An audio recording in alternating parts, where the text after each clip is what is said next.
Dövlət Akademik Filarmoniyasında kamera musiqisinin zərif notları ilə romantik ab-hava canlandı. Dövlət Simli Kvartetinin iştirakı ilə keçirilən 2 hissəli konsert klassik musiqinin incə ahəngi ilə yadda qaldı.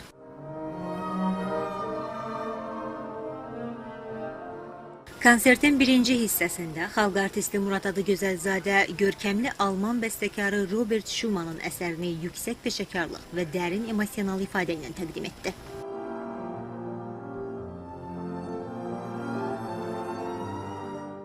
Burada 19 il işləyirəm, hələ ki kvintet belə 5 nəfər ki, bir simli kvartetlə piano, belə konsertlər çoxdan olmayıb və bu belə fikirləşdi Fərhad müəllimdən ki, yeni il qabağı belə gözəl proqramla, çox gözəl musiqi ilə və bu ilimizi bitirək.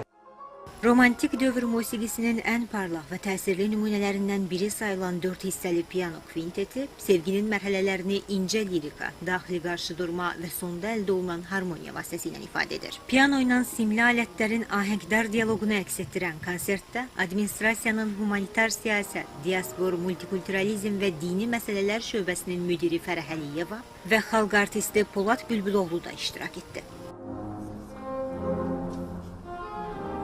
Mən çox sevinirəm ki, bizim doğma filarmoniyamızda elə gözəl konsertlər keçirilir.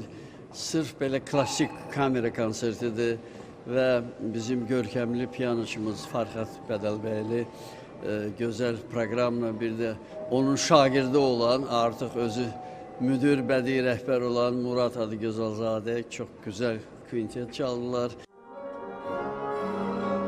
Musiqili axşamın ikinci hissəsində səhnə xalq artisti Fərhad Bədəlbəyliyə həvalə olundu.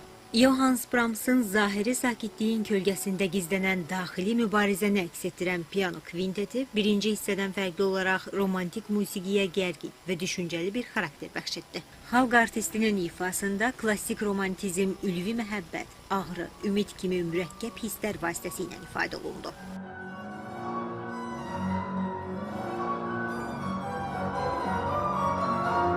Romantik konsert Schumannın işıqlı lirizmini və Brahms'ın fəlsəfi dərinliyini eyni səhnədə birləşdirərək musiqi sevərlər üçün yadda qalan bir kamera musiqisi axşamına çevrildi. Arzu Yosef, Nuran Ələkbərli, Sevgi Əlizadə, Mədəniyyət xəbərləri.